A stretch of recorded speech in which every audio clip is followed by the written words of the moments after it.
Today, we are surrounded by the consequences of degeneration: flooding, extreme drought, fires, habitat loss, extreme temperatures, and failing crops. We keep trying to sustain what's broken, but it's not enough. As a farmer, I have hope because the solution is right under our feet: our soil. I know that together we can regenerate America. Regenerative farming starts with rebuilding the soil, but it doesn't stop there. Combining indigenous knowledge, holistic management, and cutting-edge science, regenerative agriculture improves food quality and security, increases farmers' prosperity, and repairs land function, providing countless environmental solutions. So how do we make regenerative agriculture the norm? The Farm Bill. Despite its name, it goes far beyond farming. This taxpayer-funded bill, costing a whopping $856 billion, dictates how and what we eat, the purity of our air and water, and the management of over half of our nation's land. It impacts all of us daily and future generations to come. The current Farm Bill does not do enough to support all farmers and ranchers in their transition to regenerative agriculture. And each year, we are still losing an equivalent of 4 pickup trucks full of topsoil per acre. My fellow American farmers and ranchers are ready to move towards regeneration, but we need the Farm Bill's resources and support to do it. Regenerate America is bringing together an unprecedented coalition of farmers, businesses, nonprofits, individuals from every corner of our country and all political stripes. Together, we are making sure farmers like me and the people we feed get as much voice and representation in DC as corporate agribusiness. If you believe in a healthy, abundant future for yourself, your family, and your community, join us in calling for strong support for regenerative agriculture in the Farm Bill.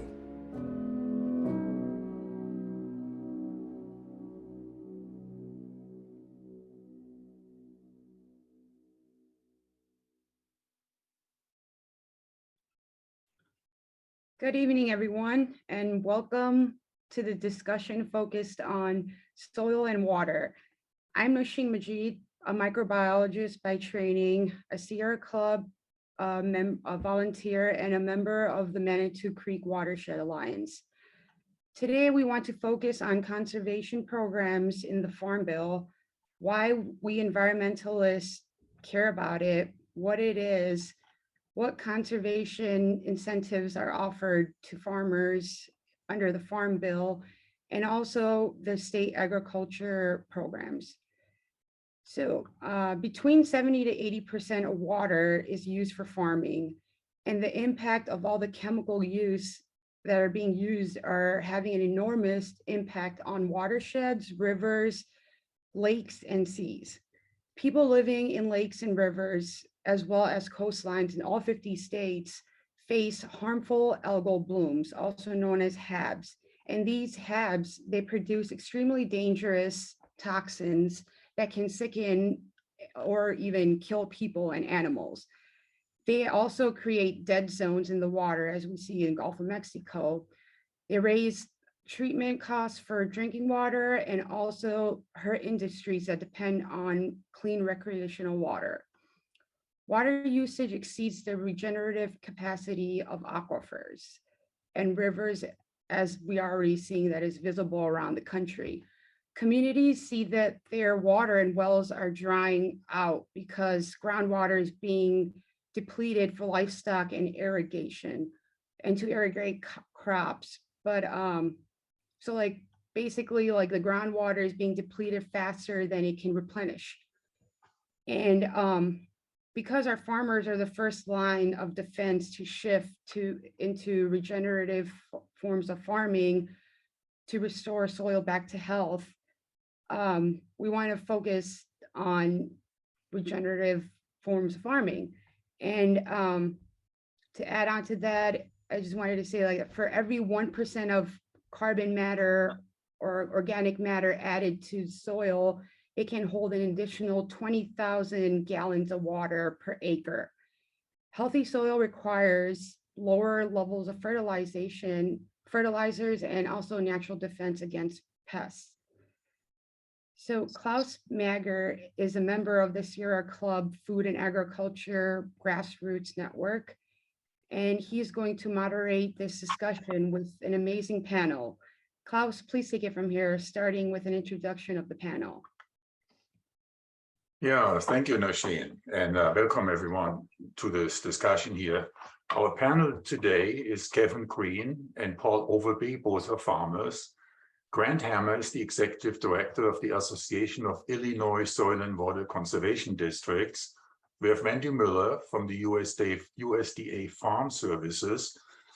She's the Illinois State Office Chief Conservation Compliance Specialist.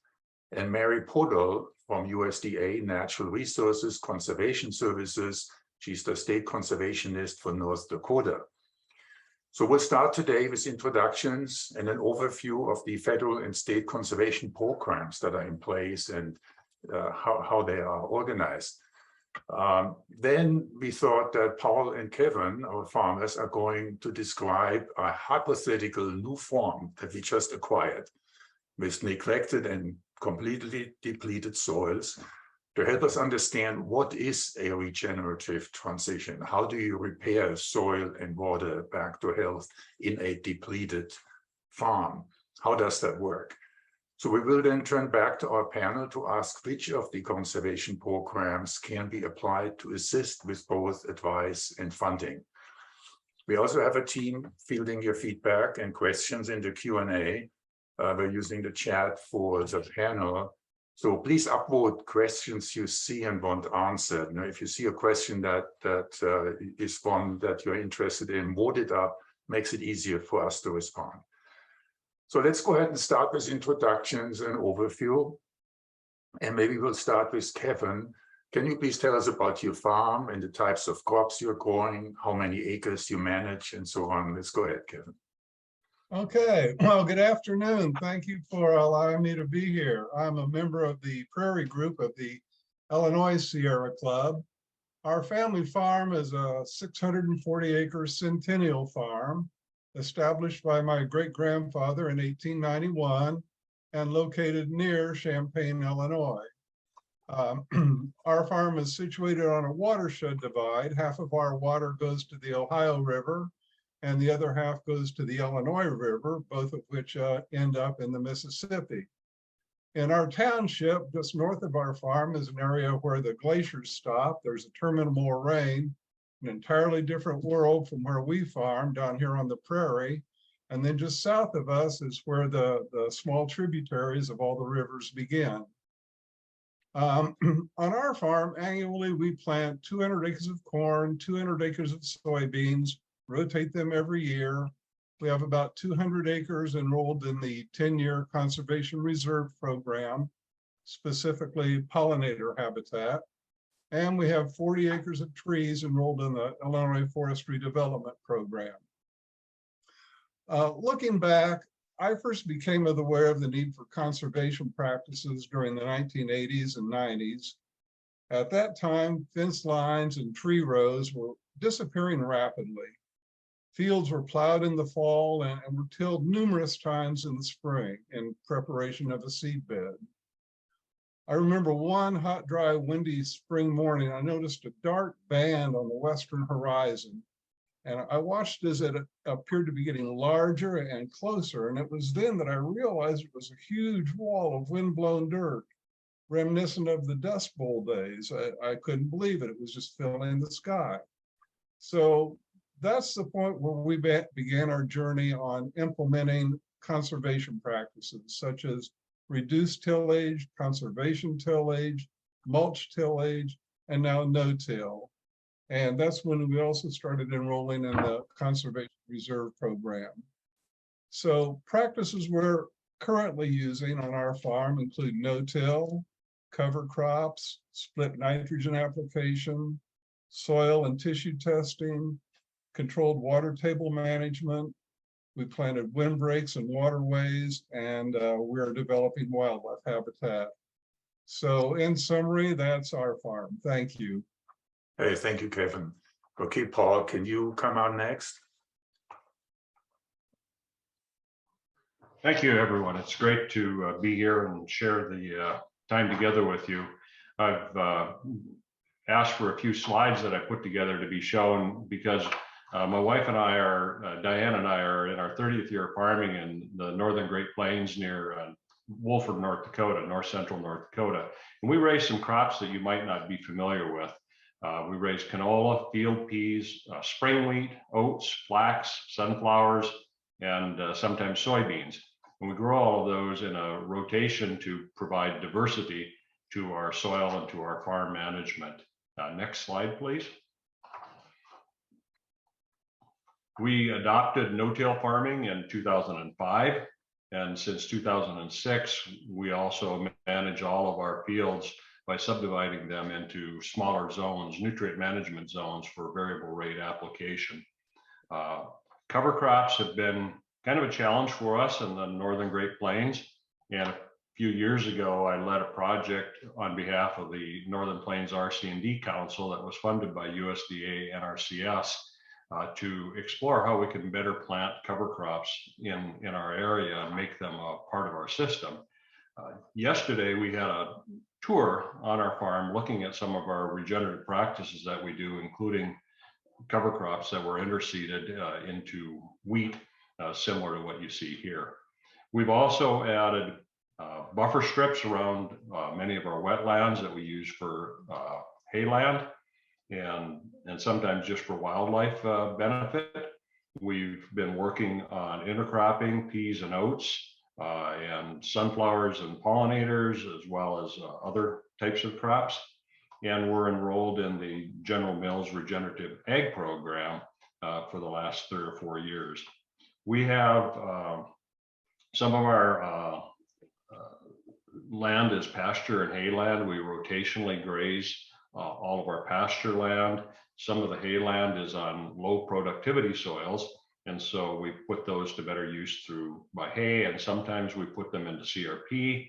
We've used EQIP programs and CSP programs as well. And you're going to hear more about what all those initials mean later on this evening. We also sell carbon credits to Indigo Ag, so kind of a totality of what we're attempting to do on our farm. I've been a board member on the Manitoba North Dakota Zero-Till Farmers Association, and I'm currently serving as a supervisor on the Rolette County Soil Conservation District. Next slide, please. And we do all of this for a variety of reasons.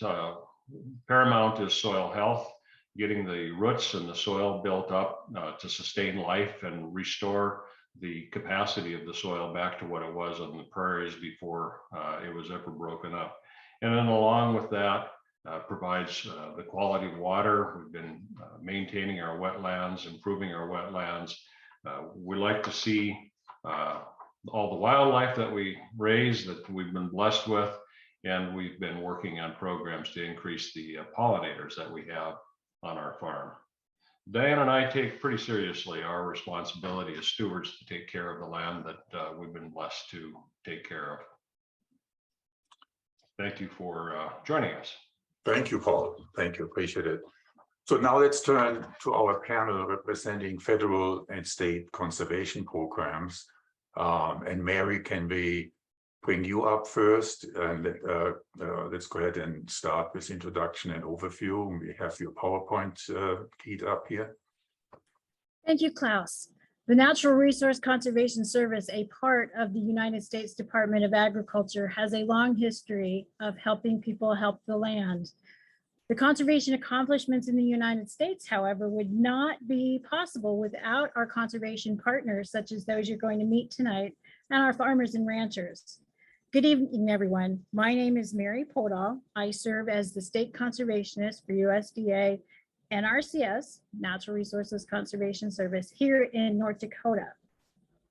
I have a comprehensive conservation program. I am responsible for leading my staff and implementing the Farm Bill program.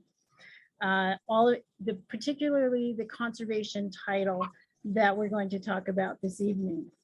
I'm also responsible for ensuring that technical assistance is available to our farmers, ranchers, and communities throughout North Dakota to help identify resource concerns such as soil erosion or water quality issues and help find solutions.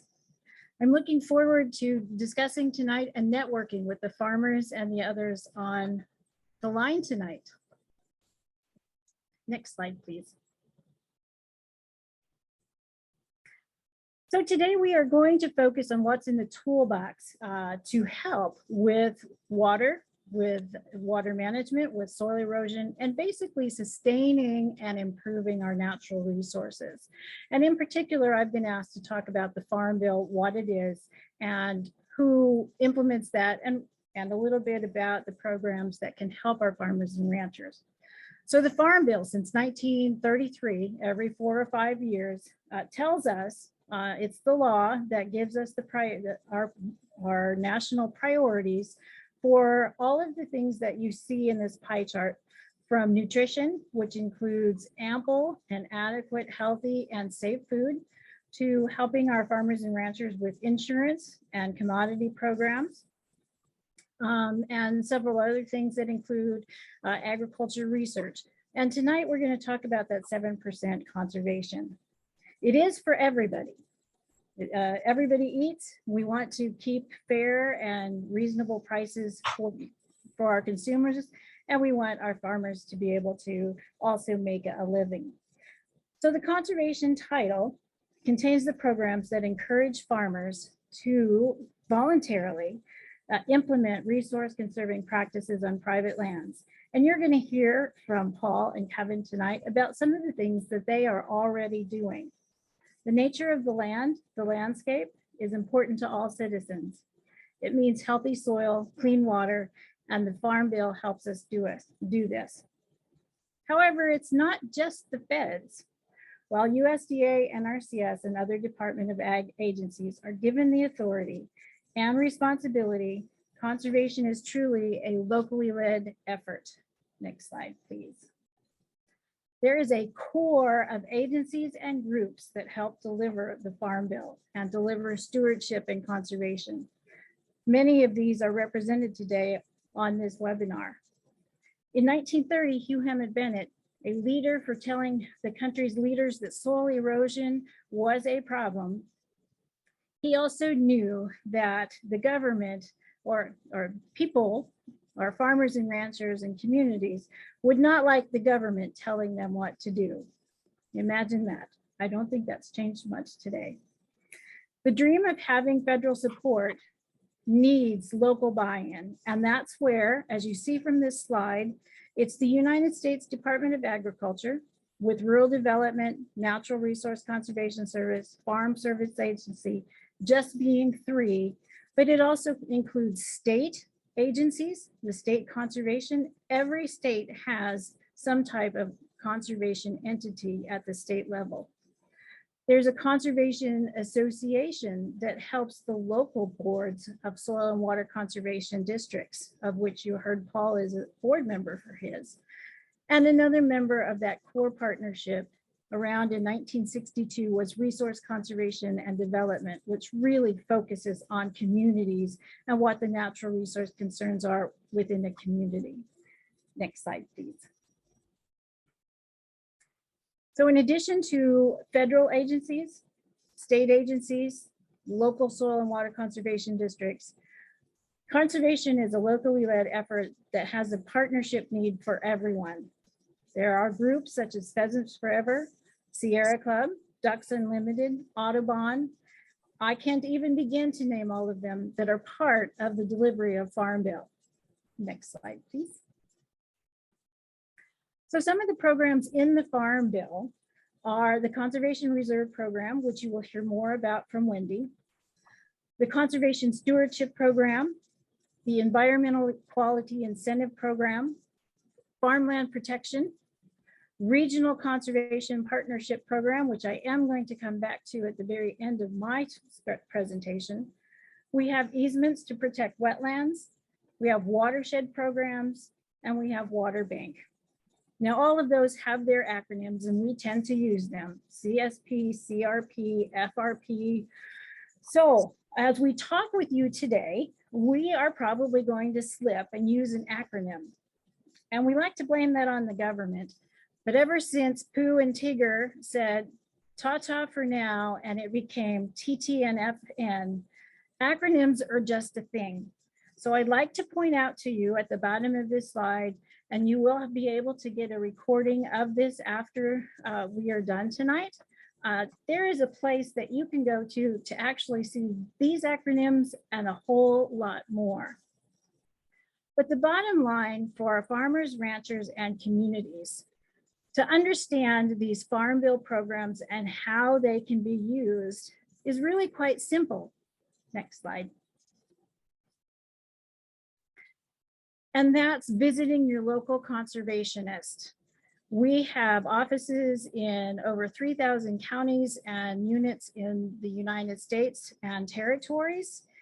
And along with soil conservation districts, my staff and RCS employees have a variety of discipline knowledge, from agronomy and managing nutrients to soil scientists who help develop the web soil survey, plant biologist who understands both weeds and crop sciences, and then wildlife and rangeland plants. So to help you get into what the Farm Bill programs that offer cost share for conservation programs, they offer incentives when a farmer is trying to do something new. You heard both our farmers talk about cover crops. The farm that has been implementing a rotation and goes into changing their behaviors, changing what practices they are implementing, there is some risk. They might have a bad year. They might lose crops because the cover crop was seeded too thickly. So incentives allow for that risk, for farmers to take a risk, to change their management behaviors, to improve their and sustain natural resources. So there are incentive programs.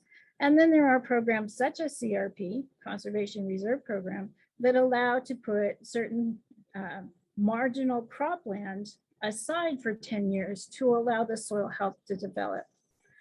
But again, it really is simple. Get the conservation plan. Or if you're not a farmer and rancher, but you identify a concern, a water quality concern, go to the local office. Those conservationists there will help you identify all of the different programs available in the Farm Bill, or those through our partners, such as the Soil and Water Conservation District, or even those such as Sierra Club.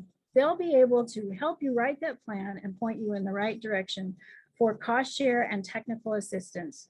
They'll be able to help you implement a soil erosion prevention measure.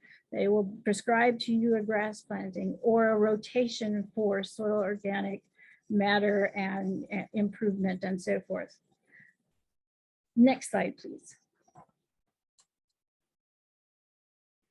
So again, locally led, the Farm Bill gives us the tools to have lots of different types of financial and technical assistance for our farmers and ranchers. But it truly is locally led. It's your voice and your support to the Farm Bill. Help identify what's important to you. Water quality. Is it recreation? Is it drinking? There are things you can do to create a network, to create a friendship. In NRCS, we have the Earth Team. Volunteer. Many of you have expertise that I may not have on my staff, such as an economist or maybe water quality. We work closely with the state Department of Environmental Quality because they have that expertise while I do not. But as I implement a conservation program, I have the responsibility to make sure that I can help my farmers and ranchers obtain that technical assistance. educate. We've got to keep educating about how important our soil and water is. And more, we need grant writers. In addition to Farm Bill monies, many of that comes down through a partner or a community identifying the resource concerns and how they would like to get it fixed. And that means that's how we get money to a conservation or for regenerative agriculture in a community. Help write those grants. And that brings me back to RCPP, the Regional Conservation Partnership Program. Those monies are not delivered to a community or to a state without a healthy partnership between the federal agencies, the state departments of natural resources, and our local farmers and ranchers. So that's how you yourselves can get involved. So remember, locally led, it's your voice, it's your support. Thank you very much for your time this afternoon. Yeah, thank you so much, Mary. That was a great overview. Let's bring on Wendy next. Please, Wendy, now tell us about your department and your efforts here. Thank you, Klaus. Good evening, everyone from Southern Illinois. I am Wendy Miller, the Chief Program Specialist in the Illinois State Farm Service Agency office. I've worked with the agency for 40 years, and of those years, I worked in the county office, working directly with the operators and landowners, trying to sign them up for USDA Farm Service Agency programs. And with these programs, we partner with several different agencies. We look at NRCS and those soil and water districts as our partners to give us technical servicing and help educate the producers to know what to plant, when to plant it, and what programs are the best for their ground. Next slide.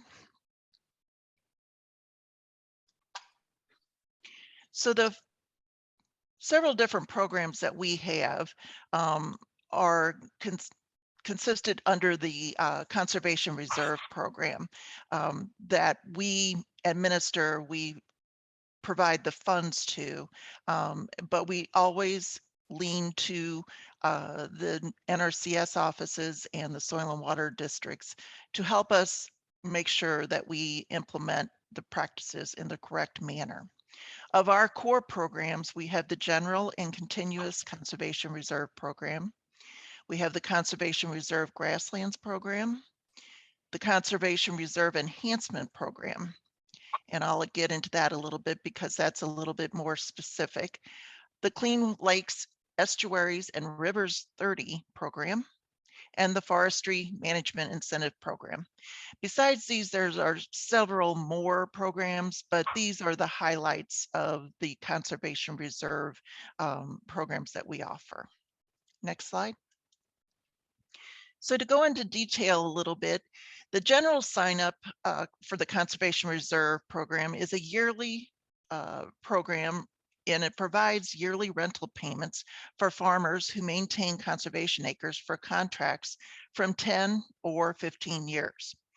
In exchange for a yearly rental payment, farmers remove environmentally sensitive land from agricultural production, and they plant cover crops and species that will improve environmental health, control soil erosion, improve water quality, and enhance wildlife habitat on cropland. Next slide. One of the programs also that is very popular in Illinois is the seedings is the pollinator habitat, and that is under the Continuous Conservation Reserve Program. The continuous sign-up does not have a competitive evaluation process like the general sign-up. General sign-up is always like for a certain period of weeks every year. And with the continuous sign up, that goes yearly. And it also has a contract period of 10 to 15 years. But with the continuous, it generally targets small environmental sensitive acreages And one of these favorite practices is the pollinator habitat, as you can see on the picture that I've displayed there. Next slide, please. Another program is the Grassland CRP program. This allows producers and landowners to continue grazing and haying practices while protecting grasslands and promoting plant and animal biodiversity and conservation. Grasslands enrolled in CRP help sequester carbon in vegetation and soil while enhancing resilience to drought and wildfire. Meanwhile, producers can still conduct common grazing practices such as haying, mowing, or harvesting seed from the enrolled land, and that supports the ag production as well. Next slide. Then we have the Conservation Reserve Enhancement Program, or we call it CREP. Like Mary had said earlier, we have a whole lot of acronyms, but in this particular program, it is a program that has easements involved. And it's a component of the USDA Farm Service Agency's Conservation Reserve Program that is a public-private partnership program allowing states, tribal governments, nonprofit, and private entities to partner with FSA to implement CRP practices that address high-priority conservation and environmental objectives. The easements are anywhere from 15 years in addition to the 15-year CRP contract, so it would be a total of 30 years. Next slide, please.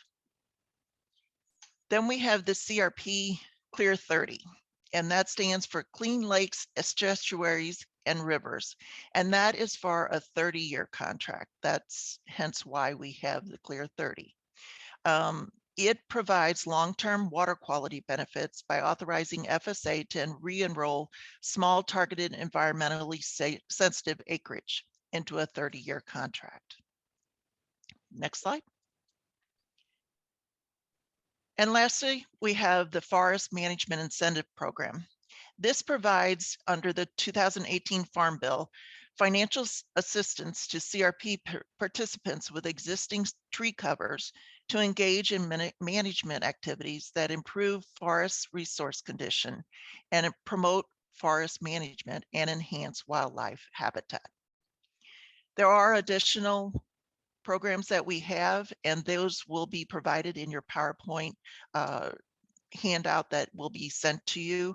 If you want to go through all the programs, if you have any questions, please let us know. We at the Farm Service Agency are always willing to help our producers and landowners. Thank you. Thank you, Wendy. Yeah, this is pretty dense here. So let's go to Grant, talking about the soil and water conservation districts. Grant is leading the Illinois chapters. So please go ahead, Grant. We'll pull up your PowerPoint. Absolutely. I'll give it just a moment to get that PowerPoint going.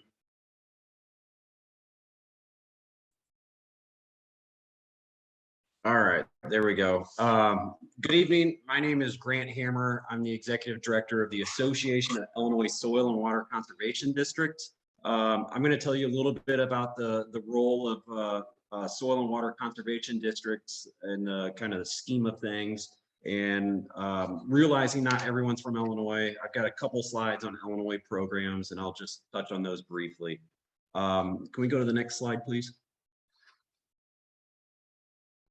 Okay, I'm going to start off with a quote from Hugh Hammond Bennett. For those that don't know, Hugh Hammond Bennett was around in the 1930s, kind of that Dust Bowl era. He was the founder of the U.S. Soil Conservation Service. If you have a discerning eye, you can see over Mary's left shoulder a photo of Hugh Hammond Bennett there in her office.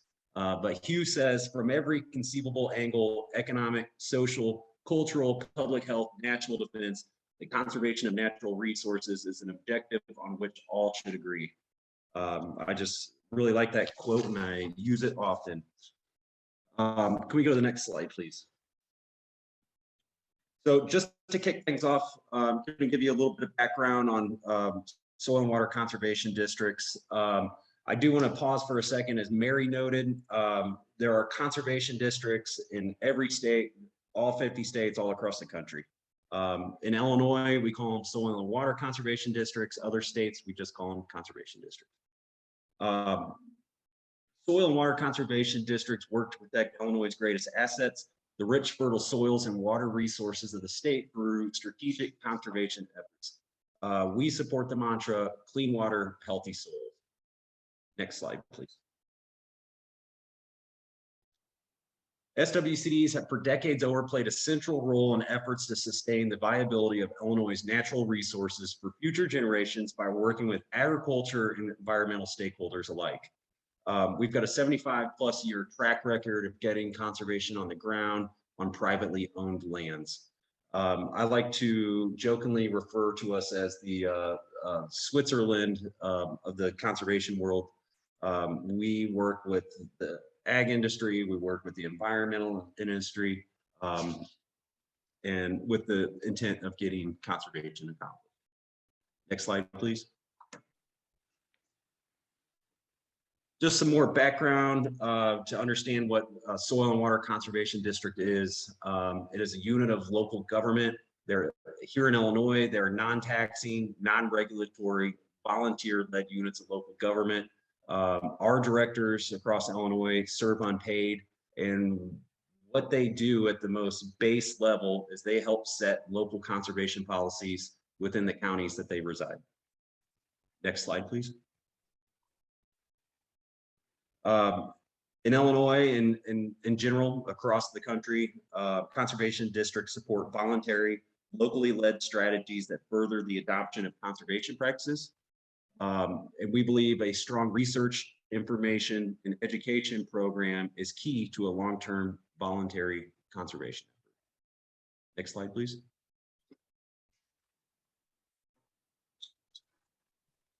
I jokingly like to refer to Soil and Water Conservation District as the Swiss Army knife.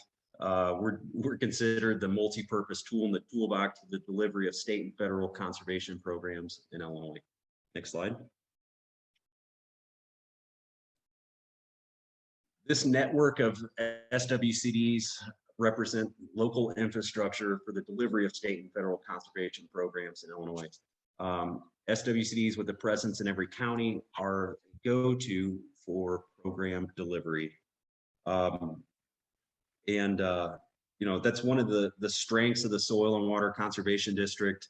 They are locally led by volunteers, county-based. Oftentimes they're local producers or environmentalists, and they have a good understanding of the natural resource concerns of their specific area. And again, that just kind of underscores the locally led component of this. Can we go to the next slide, please? Okay, just some quick areas of focus. Districts provide a wide range of services. You can see them there: flood prevention, erosion control, habitat restoration, sediment control, forestry management, and miscellaneous land use services. As we know, the prevention of soil and nutrients and pollutants from entering waterways helps maintain water quality and ultimately will reduce the need for costly remedial actions. Next slide, please. I really like this slide. I have to remind people, you know, Illinois is a peculiar state in that we have a lot of the state is a rural state. And then we have some very large urban areas like the city of Chicago and its surrounding suburbs. And we have to remind folks that we're not just here for farmers. We work all across the state in various settings. Today's SWCDs serve a variety of non-traditional audiences, you know, municipal officials, developers, and a whole new client group, suburban homeowners.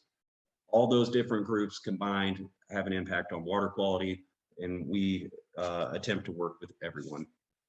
I would also like to note, you know, when I give the spiel that we're not just here for agriculture and so forth.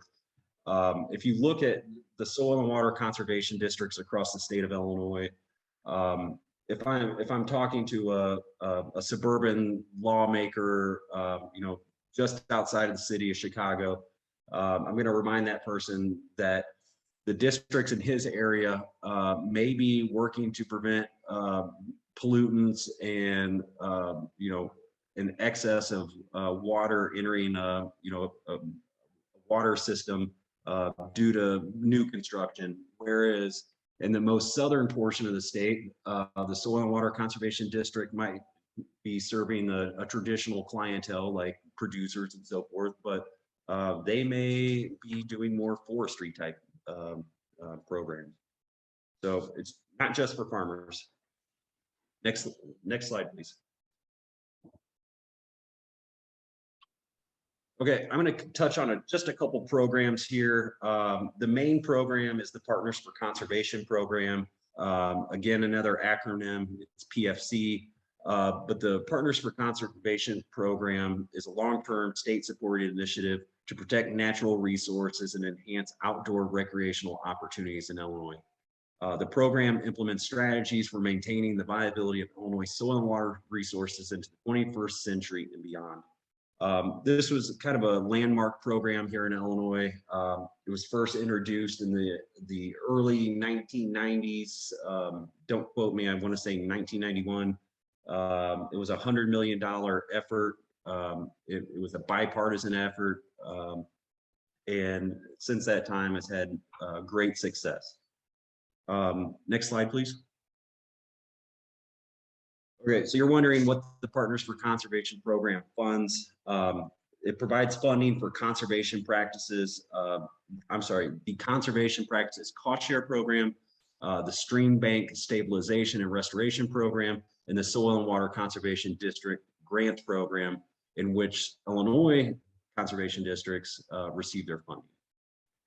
And then at the bottom there, you'll see sustainable agriculture, system of farming designed to balance environmental and economic concerns. Go to the next slide, please.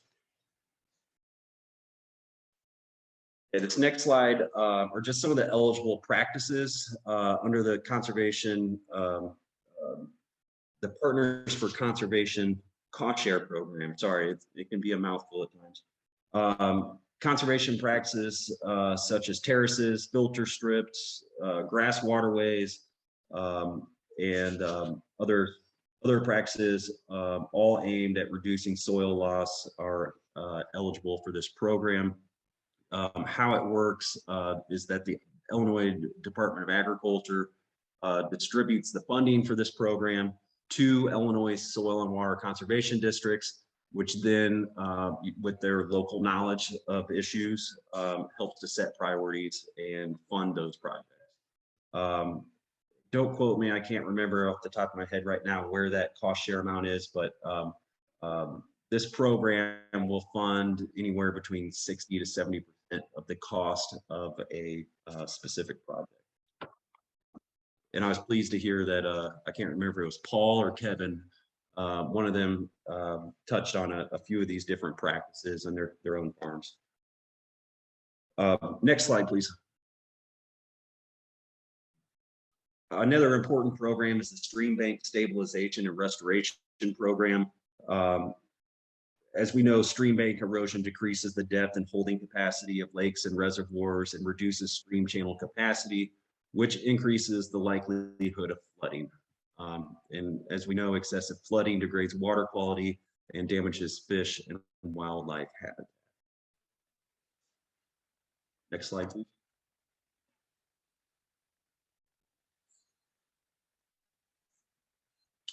The program monies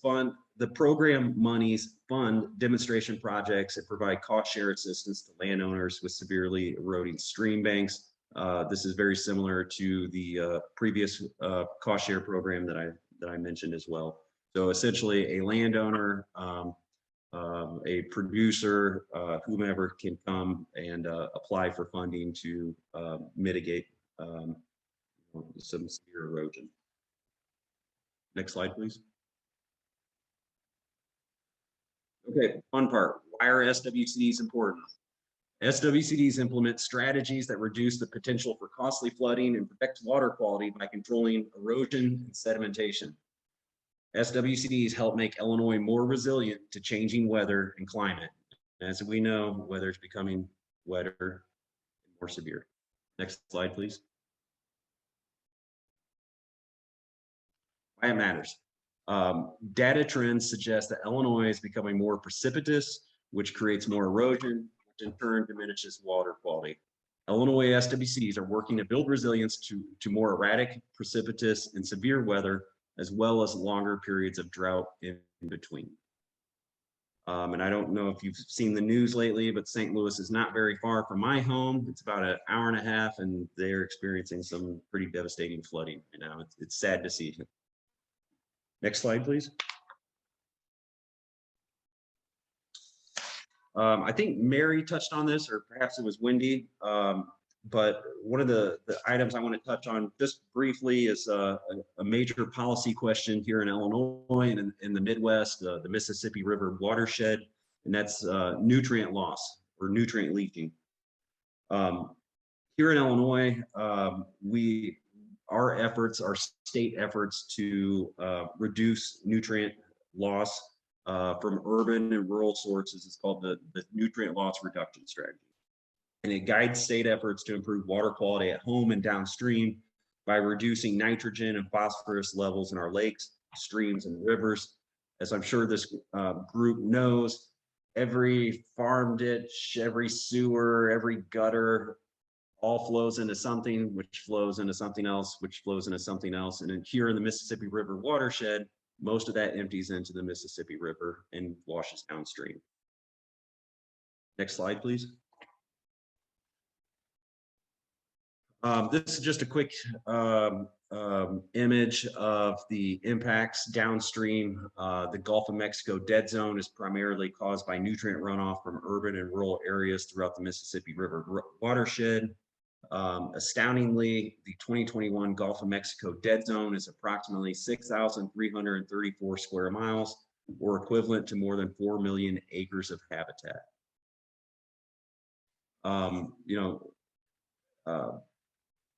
Go ahead and go to the next slide. I'll take my thoughts up to the next slide. Here in Illinois, SWCDs are the boots on the ground, leading the local efforts to implement the nutrient loss reduction strategy and improve water quality at home.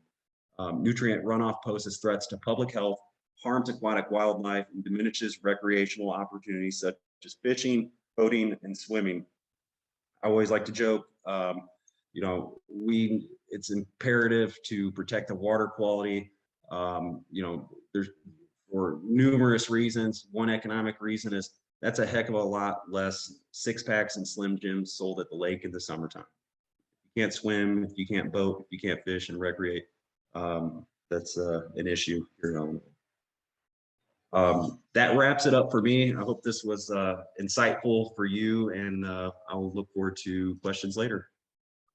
Yeah, thank you, Grant. Okay, can Paul and Kevin please join me at the next step here? What we wanted to do is have our farmers engage in a hypothetical scenario where we are taking over a highly degraded farmland and now need to consider what are the steps required to restore soil and water back to health. Let's say you have a chance to create a plan and all the resources you need. Where would you start and how would you progress? So why don't we start with Paul on that one? Sure, thanks, Klaus. That's a great question. Because it happens, and that's actually our focus, is try to get people to be involved in engaging in regenerative agriculture. So for me, my focus is going to be around that concept of soil health. And we're going to be working on things like no-tilling the land.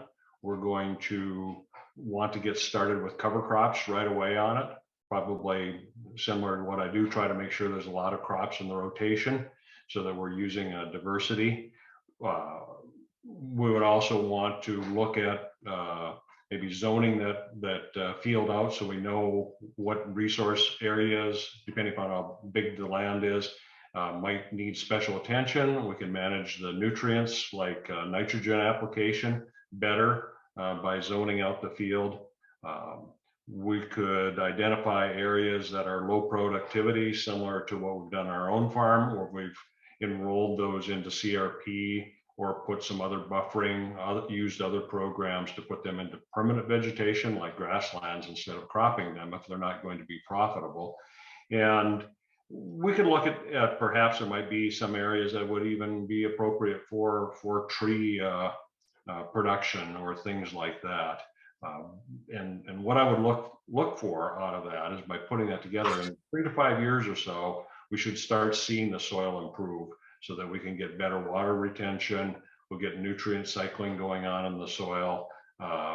We'll have more biological activity and all those good things that center around soil health. So my focus would be on soil health. Okay, so it's about 3 to 5 years, you're saying? Just to see the first starts of the impacts, and then it's a continuous process from then on. Yeah. Kevin, would you go ahead? What are you going to do? Okay, well, yeah, you're going to give me all the money I want, huh? Well, Okay, I'm ready for this. So my goals on taking on a highly degraded farm would be, well, there's the mantra: improve soil health, improve water quality, decrease soil erosion, and increase wildlife habitat. On a side note, I would mention that on our farm, I have counted 21 different mammals that make this their home. So that would be one of my goals also. So I would begin with an evaluation of the soil types, the soil slope, whether it's erosive or not, the microclimates such as wetlands, water availability and retention. You'd have to look at your latitude, your weather patterns, and also your marketing possibilities for the crops that you're going to plant. So with this and other data, I would develop a plan for what crops I'm going to plant. And also, I would be thinking about what practices I'm going to use. In my introduction, I mentioned we already are doing no-till, cover crops, and crop rotation. Other practices that I would consider would be windbreaks, grassed waterways, riparian buffers, field borders, irrigation drainage systems, wetland reestablishment, biofilters, terraces, and other projects, other practices. So all of this takes time. I have unlimited money, so that's not a problem, and effort. I would need professional support to develop a long-range plan, and I would look to the state and federal agencies for their support, as well as non-governmental agencies. So in a nutshell, that's my plan. Thank you. so what I hear you say is basically this is highly customized, right? I mean, you could probably have 2 farms sitting right next to each other, and you would have different microclimates, different slopes, different sun exposure, different water access, and so on. So it's really a highly customized program. Is that a fair observation there? Yeah, I think even within a neighborhood, and some of it's going to be management capability and practice interests. For example, I rent out hay land and pasture land on our farm. Cattle aren't my interest, but I know the land is best used for cattle. So some of those kinds of things come into play. I do want to clarify just one thing for the listeners, and that is, while you said unlimited money, most of the government programs that we enroll in are cost share programs. So Kevin laid out a nice list there, but if it costs $1 million to do that, the farmer might be responsible for $500,000 or $600,000 of that. And so part of the process of using government programs and is structuring that in, because you can do a lot of nice things, but you do have to put in a little of your own money. There's some skin in the game for the farmer here. It's not just a handout for most of these programs. And I personally consider that a good thing, because it makes it, you have to justify it as the expense as something that's going to provide a return or a benefit to your farm. Yeah. Yeah, so what, I mean, there's a lot of moving parts here, but it starts with a plan, right? I mean, so you have this unique approach of evaluating types and condition of your soil, your climate, your water, and so on, and market considerations. Who are you going to sell your crop to? So how do you go about building this plan? I mean, what kind of resources are there available? Maybe we'll bring Wendy, Mary, and Grant into the conversation. Can be yeah, great. So what resources are available if you start from scratch, right? And there's probably a lot of farms out there that are depleted and that are in need of a more rapid transformation. So how do you go about this? What kind of resources are there in the planning stage?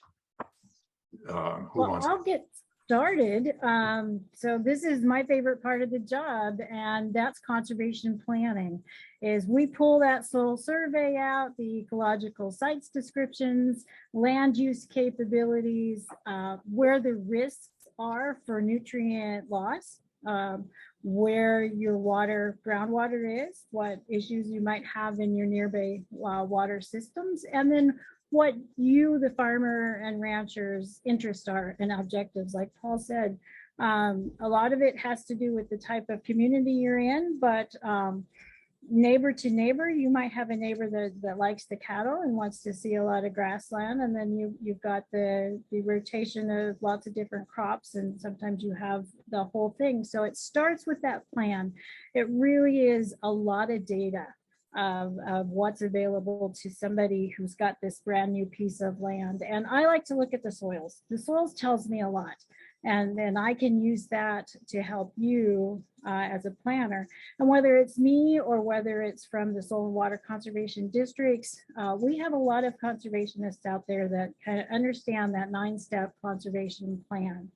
Once we have that in order, what your crop rotation is, whether you're willing to incorporate soil cover crops, if you have an erosion concern and we need to take care of that, if you're going to plant trees, all of that can be put in a plan, and we can help you schedule that. And hopefully we don't tell you, oh, let's all do it the first year, because that would not be very nice to you, because each of these practices takes time. And if you are, unlike Paul and Kevin, who have experience, many farmers buy this property and they don't have that experience with implementing their own regenerative system. And so there is some learning curves there too. Once we do that, that's when programs like EQIP come into play, environmental quality incentive programs, where we help cost share the first couple years of cover crops, or that erosion control practice, or that windbreak.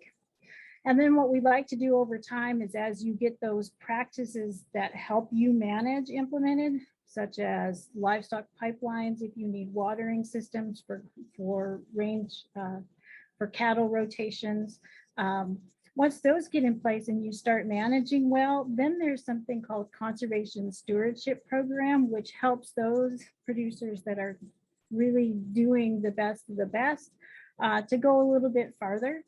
Take that next step, that next expensive risk, that I call it a risk, as you change management systems. And then you bring in the easement programs along with what type of soils they have. You bring in CRP and all of the things Farm Service Agency has to support if you've got marginal lands, or if you've got some lands that need a little bit more care than just cover crops. Or salinity, or some other issue or risk there. So that's where I would begin. I would bring my team of conservationists to the table and help them walk through this plan.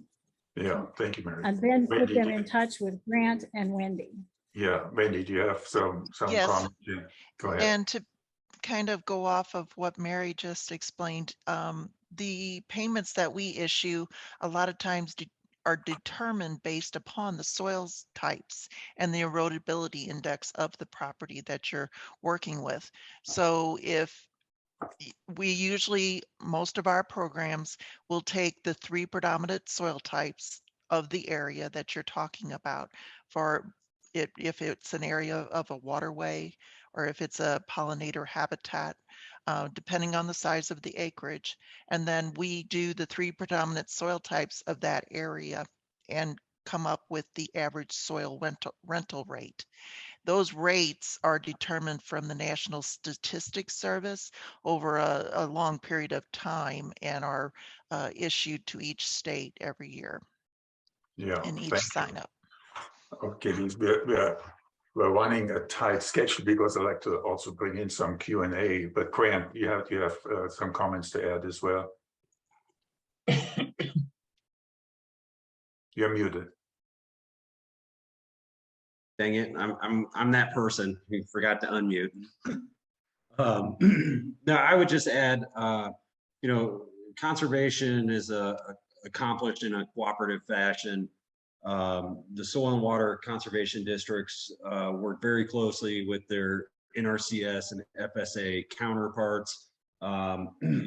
They're most typically co-housed in a USDA field service center, and those offices are located, you know, near each other.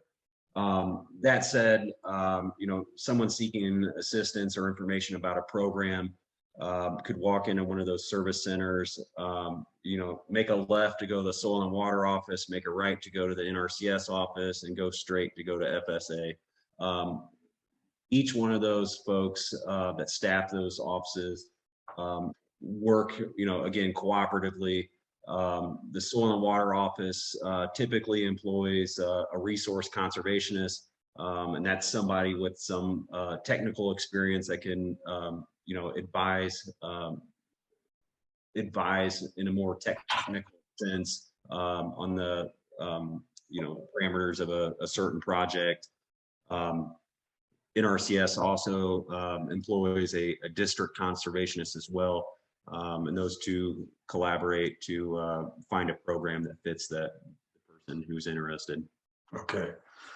Yeah. So it's an endless topic because clearly funding is an issue, right? Because feedback we're getting is that the conversion rate is not high because funding is maybe not at the level where we would like it to see. But maybe we'll cap that towards the later part. Can I bring Nosheen on? Because we also wanted to swing into the world of volunteering to see what can we actually do. Tell us a little bit about what you do in the community, Nosheen. All right. Well, as I mentioned before, I'm a volunteer for Sierra Club, and also I work with the Manitou Creek Watershed Alliance. And so what we're doing is we're focused on water and water quality. And Gloria, Charlene, and I, so every week, every Wednesday, a group of teens, they come out to Long Lake. And what we do is we teach them how to test water samples, how to collect water samples from the lake, and then test for toxins and how to identify algal blooms. So one of the main things I feel like it's education and training youth, because, you know, like, it's like they're the future generation that's gonna actually, you know, make the change. And so educating the youth is very important. And also I work with a team at the Manitou Creek Watershed Alliance, and we're studying how beaver dams are actually beneficial for like water quality and how they can filter water, because we all know beavers are like the environmental engineers. And so that's pretty much what I'm doing right now. And along with all of that, I'm also a STEM teacher. I teach pre-K to 8th grade kids. And so when I'm teaching right now is summer camp, and we're outside located next to a swamp. And, you know, like the little kids, they come to me and they, you know, they're just so excited about the animals, like the aquatic life, but then they're like, we're polluting. So even kids nowadays, like they know that we're polluting our environment, and the water is essential for all life. And so we really need to just work hard in educating the youth and educating everyone to try to make a difference, to make a change. What's the condition of the watershed that you're working on? Well, yesterday we collected water and we did a test for microcystin, and it came out positive. So that was toxic in Long Lake. That was just one of the tests that we did. But what we see is that from like mid-June to now, there are a lot more blooms. And then that prevents you from going fishing, that prevents you from going kayaking. And it's sad because, I mean, who doesn't want to kayak and go fishing? So what do you think about the potential to support farmers as a volunteer, as an environmentalist? How can we support farmers who are aligned, with a regenerative way of thinking? Well, first off, definitely educate everyone in the youth.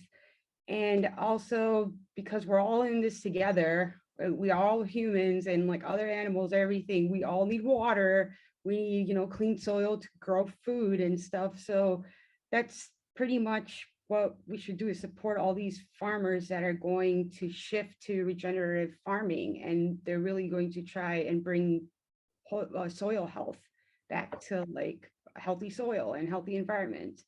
Yeah. So Grant, you're working a lot with volunteers, right? How do volunteer groups interact with your organization?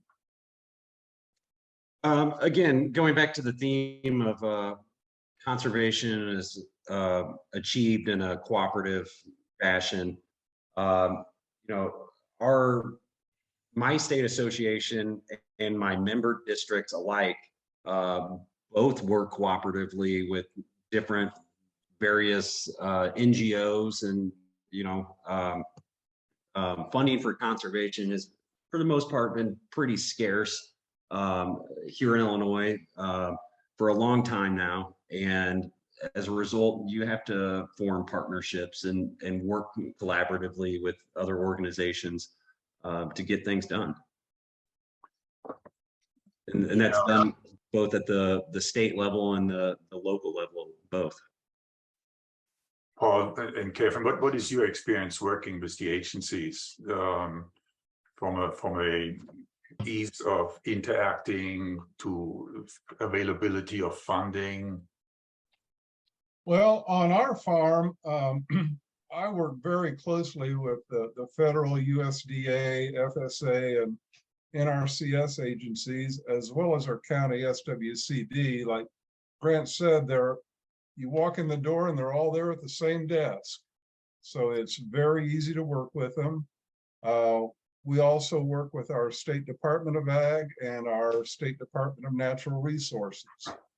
And our Soil and Water Conservation District has a working relationship with several NGOs, including the Nature Conservancy, the Kellogg Foundation, Pheasants Forever, Prairie Rivers Network, the Eco-Justice Collaborative, Farm Bureau, just to name a few. So it takes everybody working together with clean water and healthy soils as the goal. And if that can be accomplished, then we can get a lot done with the Farm Bill. So these groups are bringing funding to the table as well, beyond assisting in the design and development process. How does that work? Well, for example, through our Soil and Water Conservation District, the Nature Conservancy and the Kellogg Foundation funded drainage control structures on our farm, which means that we can store the water and the cover crop and the nutrients through the winter. And then in the spring, when we want to plant, we let the water out of the field, and then we plant, and then we raise the water table again with baffles and store all the water through the summer. And then come harvest, we let the water out, we harvest, we plant our cover crops, we put the baffles back in, and we start storing water and nutrients all over again. So that's the Nature Conservancy and the Kellogg Foundation funded that. So thank you. That's interesting. Paul, you're working in the carbon markets, right? I mean, it seems to me that these practices certainly regenerate the soil, but also bring carbon into the soil, and it should be quite measurable. I mean, is there any funding mechanism where the investment community understands that these are really carbon sequestration practices, just not called that way? There's been quite a shift in the last couple of years in the corporate America understanding the importance of farms and what we're doing on it to their own profitability and to the long-term sustainability of our country. And so we see that in the carbon markets, there's a lot of interest in companies doing some offsets, and there's some problems with offset versus, cutting carbon. I understand all of that. But one of the things that it does, and this is why I support it, is in order to collect a carbon payment, you need to no-till and you need to be planting cover crops. And you also need to be doing nutrient management. Those are the three key things, at least in the Indigo Ag program, that gets started on cover crops. And those three things fit right into soil health, water quality, and all of the rest of the pieces. And so if by having a program like that, it gets somebody excited, they can get some payments per acre and use the QUIP program to get some funding to get started. Now the carbon payment becomes a bump on top of that, and maybe that's enough incentive to get somebody to move forward. And so I've supported it just for that process of getting more farmers interested. Creates a little buzz, and it gets reported in all the farm magazines.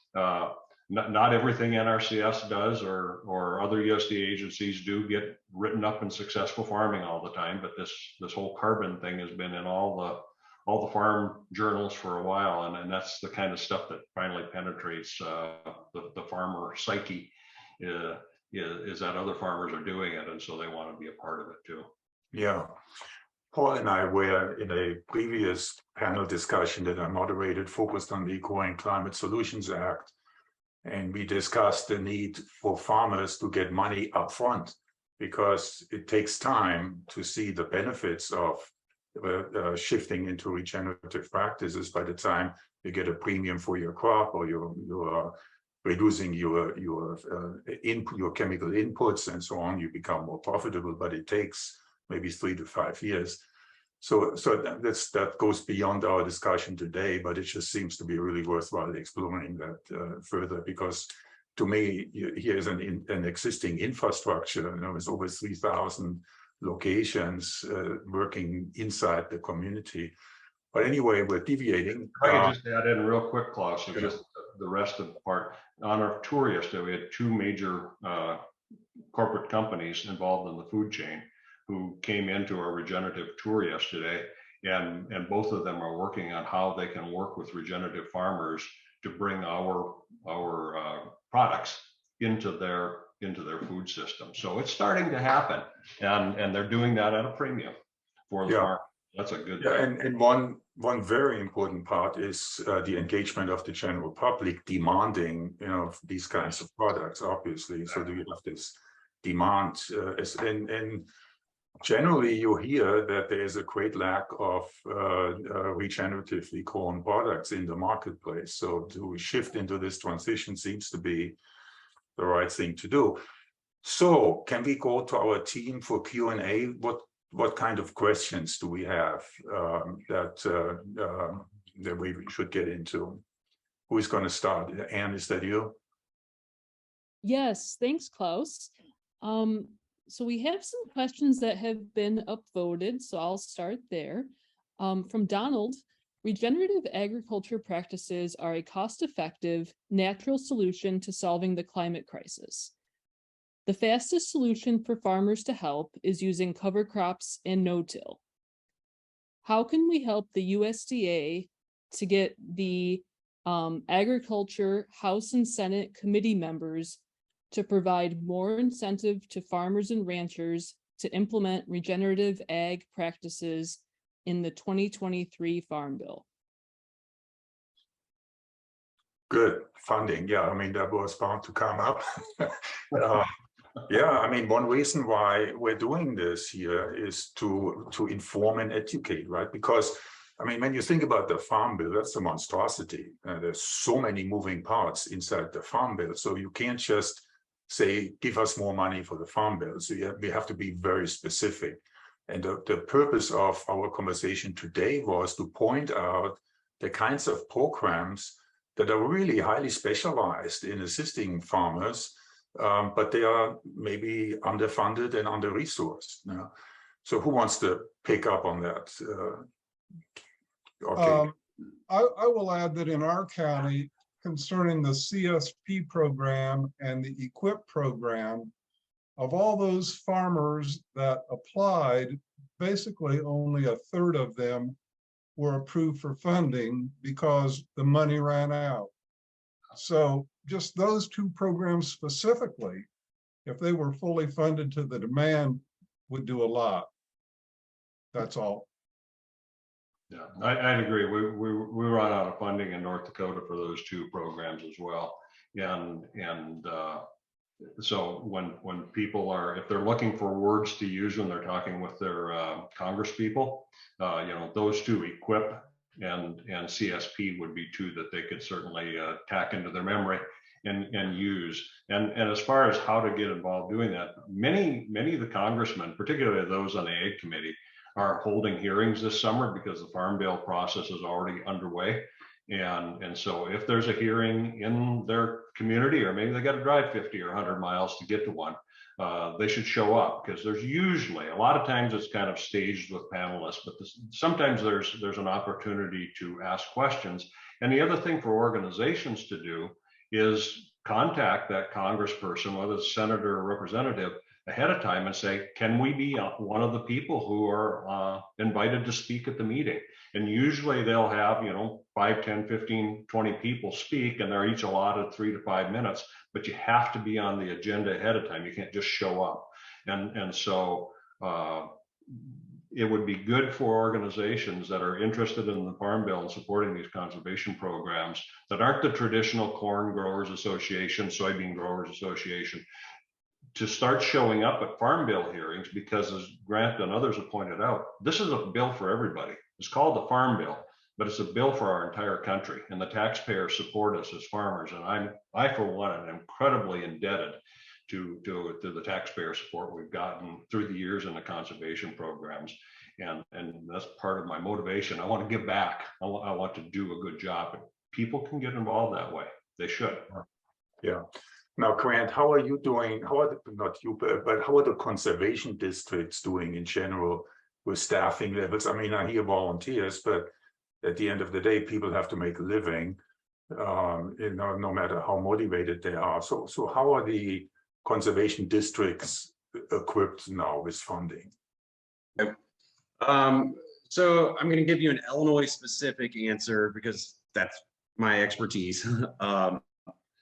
But I will also say, in general, funding for conservation districts or soil and water conservation districts across the country is kind of a quilt patchwork per se. Every state varies in how they fund conservation districts in their state programs. Some have dedicated sources. Illinois does not have a dedicated source of funding. We're reliant on our general revenue fund, so just tax collections essentially.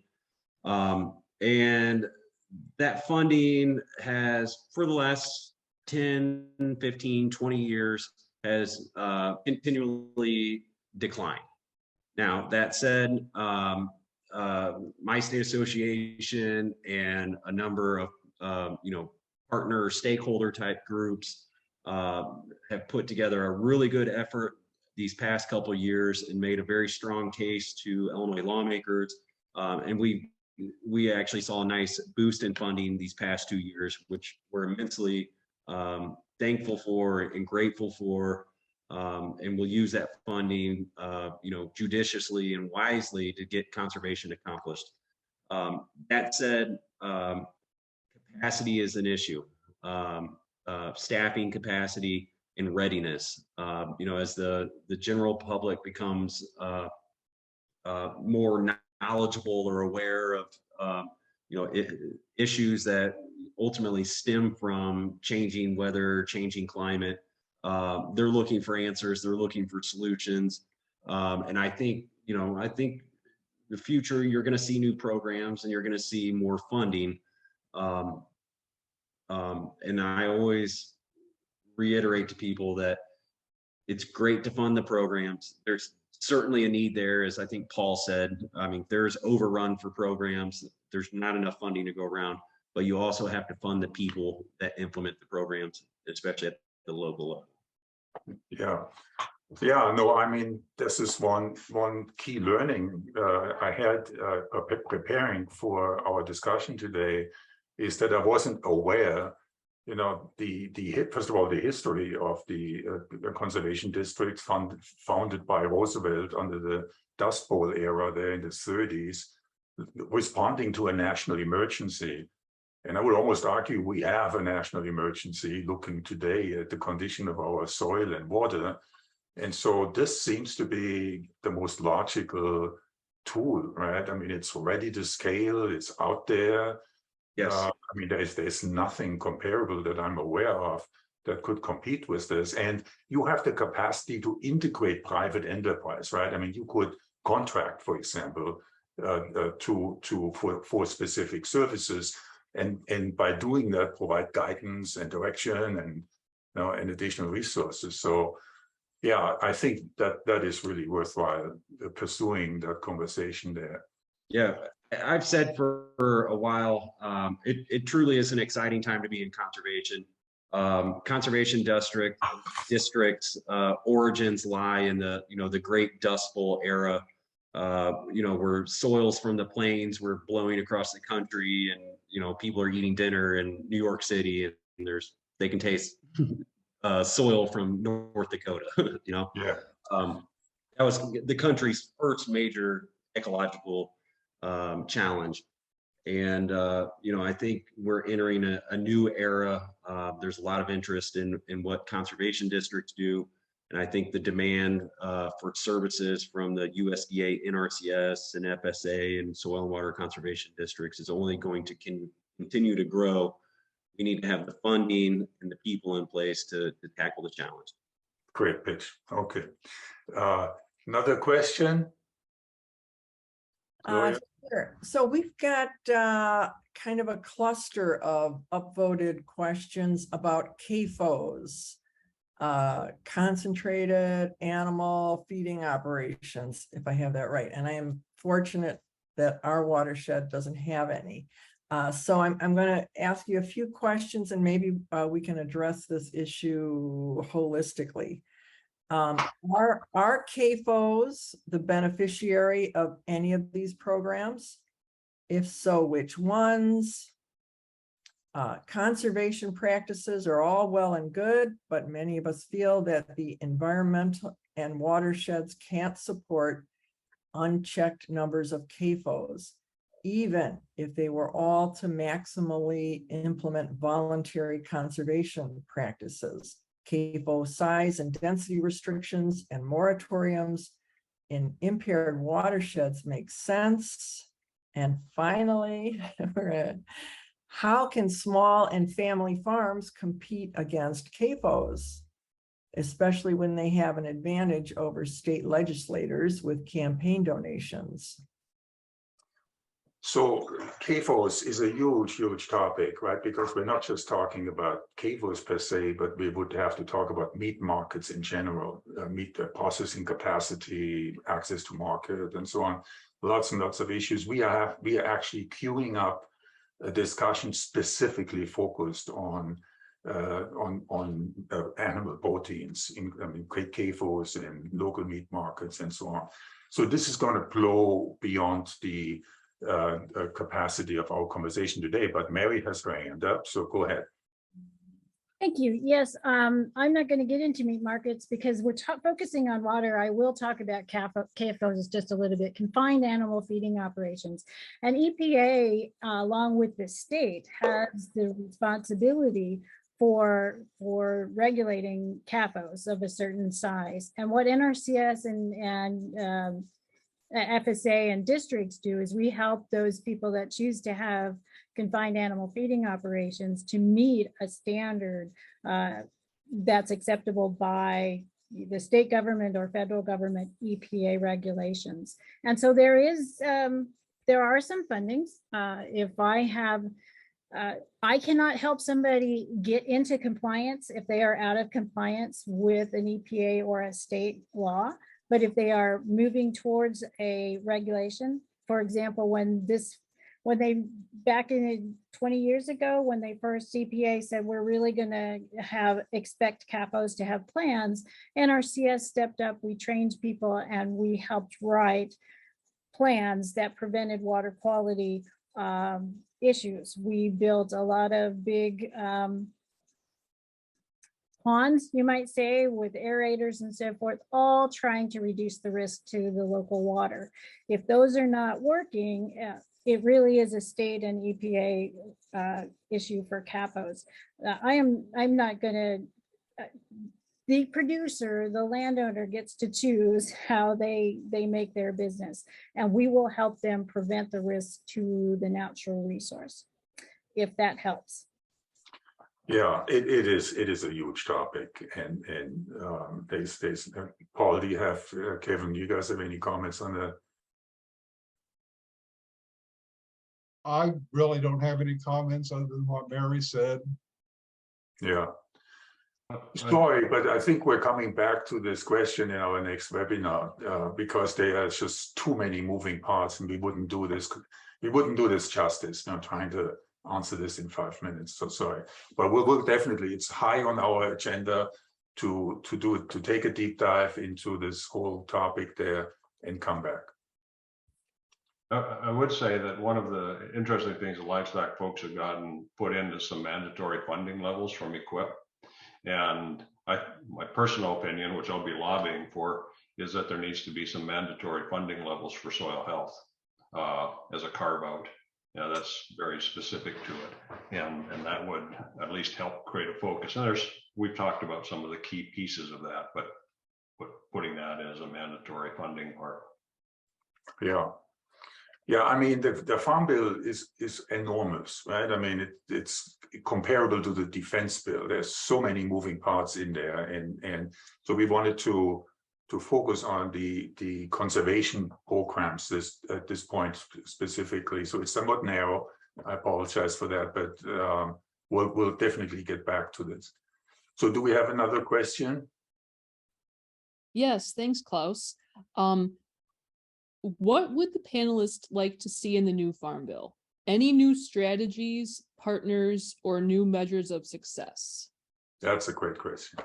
So who's going to start on that one? Grant, we'll start with you on that one. Oh, I knew you were going to do that to me. Okay. I mean, anything that supports soil health and water quality, you know, a lot of the federal programs, there's a lot of overlap. You know, upping the funding for those programs, bottom line is, you know, I think paramount. The state of Illinois programs are a little bit different. You know, I tend to defer to our national association, who's more of our national advocate. I'm more Illinois focused. But for a future webinar, I think it'd be a great idea to grab somebody from our national association. They can get more into the weeds on their efforts at the national level. Okay. Kevin? Well, since you're going to give me unlimited dollars, I'm going to give you unlimited ideas. First of all, I would like to see no acreage limits on the Conservation Reserve Program. Also, it was mentioned that in EQIP funding, a certain amount was allocated specifically for animal operations. And in some districts where there are no animal operations, you know, that just is money not going to good use. Like I said before, only a third of the CSP and EQIP applicants are being funded. So I would like to see all of those applicants being funded. And then kind of a carrot before the horse scenario, I'd like to see some, considering farm insurance, some money going to that for farmers who implement certain conservation practices. So those are just 4 ideas. Thanks. Mary? I can't lobby, and I'm not. If you want to ask for more money and you want to ask for it in a certain way, that is certainly your prerogative. But I would ask for 2 things: is make it simple and remember locally led. That is powerful. If soil health is what you can convince your community and your soil conservation district that you need to be working on, I don't need to be told through the Farm Bill that's what I need to focus on, because all state conservationists are listening to you locally, and that's where we want to put our funding. When we parse it out into bits, it's like throwing a paintball at the wall, or a water balloon full of paint, and you get this splatches, which is like random acts of conservation all across the landscape. But when you focus on locally led, when you have a community, a soil conservation district saying, we've got these animal waste people doing things and we like them in our community, but they're putting our water at risk. Okay, we can help figure out how we can reduce the risk to the water quality with programs and incentives to help those people do it voluntarily. So remember, locally led, that is powerful.